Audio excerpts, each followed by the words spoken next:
What started as a platform for hobbyists is poised to become a multi-billion-dollar industry. Inspection, environmental monitoring, photography and film, and journalism, these are some of the potential applications for commercial drones, and their enablers are the capabilities being developed at research facilities around the world. For example, before aerial package delivery entered our social consciousness, an autonomous fleet of flying machines built a 6-meter tall tower composed of 1,500 bricks in front of a live audience at the Frac Center in France. And several years ago, they started to fly with ropes. By tethering flying machines, they can achieve high speeds and accelerations in very tight spaces. They can also autonomously build tensile structures. Skills learned include how to carry loads, how to cope with disturbances, and in general, how to interact with the physical world. Today, we want to show you some new projects that we've been working on. Their aim is to push the boundary of what can be achieved with autonomous flight. Now, for a system to function autonomously, it must collectively know the location of its mobile objects in space. Back at our lab at ETH Zurich, we often use external cameras to locate objects, which then allows us to focus our efforts on the rapid development of highly dynamic tasks. For the demos you will see today, however, we will use new localization technology developed by Verity Studios, a spin-off from our lab. There are no external cameras. Each flying machine uses onboard sensors to determine its location in space, and onboard computation to determine what its actions should be. The only external commands are high-level ones, such as takeoff and land.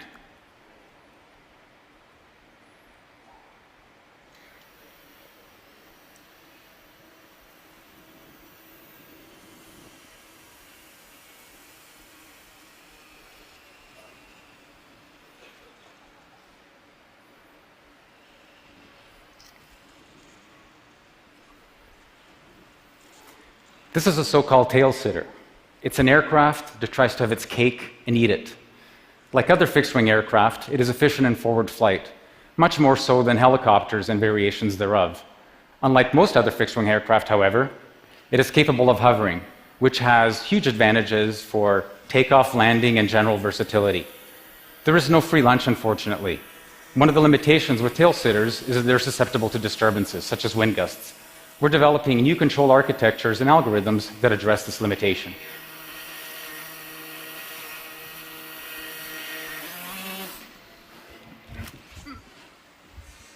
The idea is for the aircraft to recover no matter what state it finds itself in.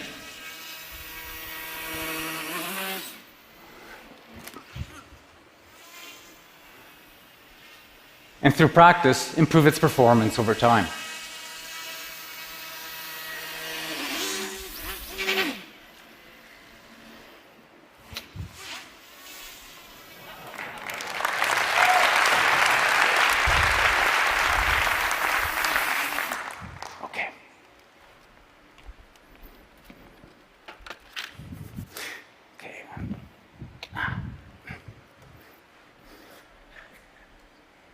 When doing research, we often ask ourselves fundamental, abstract questions that try to get at the heart of a matter. For example, one such question would be, what is the minimum number of moving parts needed for controlled flight? Now, there are practical reasons why you may want to know the answer to such a question. Helicopters, for example, are affectionately known as machines with 1,000 moving parts, all conspiring to do you bodily harm. It turns out that decades ago, skilled pilots were able to fly remote-controlled aircraft that had only 2 moving parts, a propeller and a tail rudder. We recently discovered that it could be done with just one. This is the monospinner, the world's mechanically simplest controllable flying machine, invented just a few months ago. It has only one moving part, a propeller.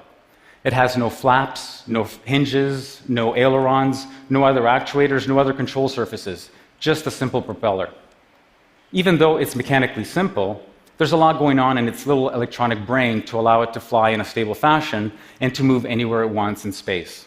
Even so, it doesn't yet have the sophisticated algorithms of the tail sitter, which means that in order to get it to fly, I have to throw it just right. And because the probability of me throwing it just right is very low, given everybody watching me, what we're going to do instead is show you a video that we shot last night.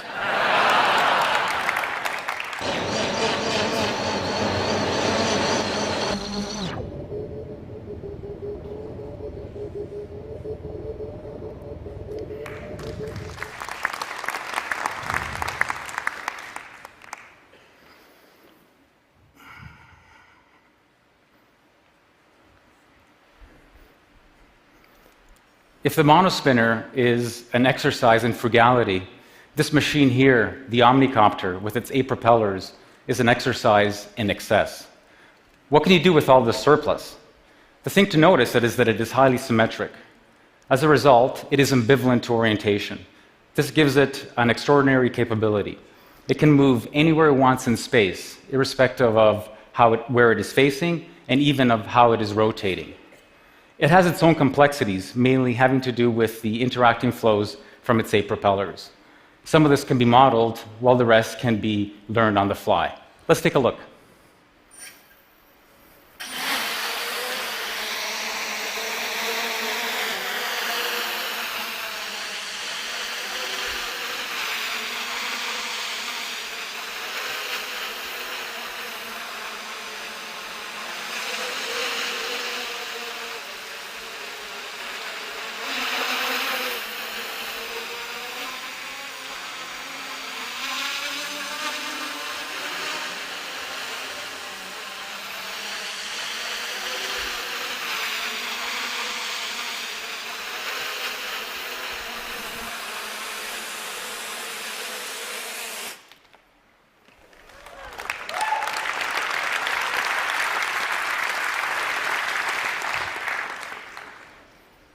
If flying machines are going to enter part of our daily lives, they will need to become extremely safe and reliable. This machine over here is actually 2 separate 2-propeller flying machines. This one wants to spin clockwise, this other one wants to spin counterclockwise. When you put them together, they behave like one high-performance quadricopter.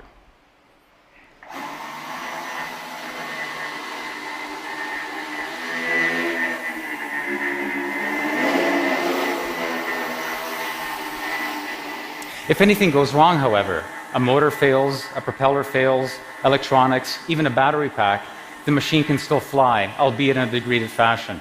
We're going to demonstrate this to you now by disabling one of its halves.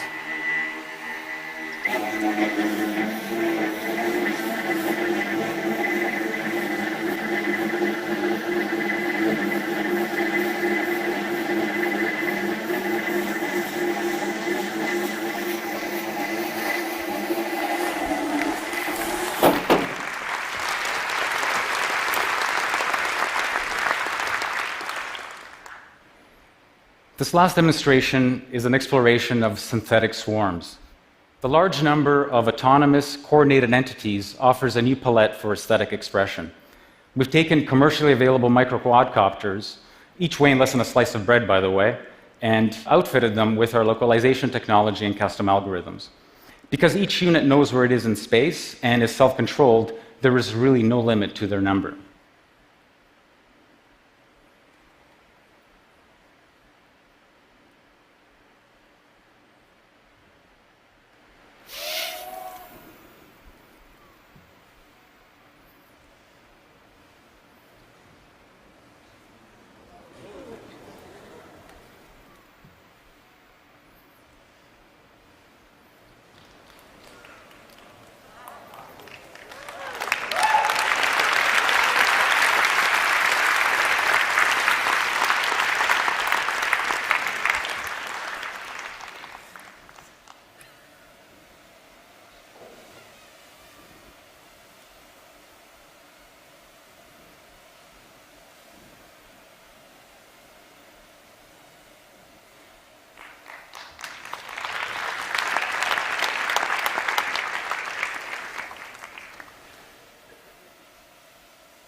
Hopefully, these demonstrations will motivate you to dream up new revolutionary roles for flying machines.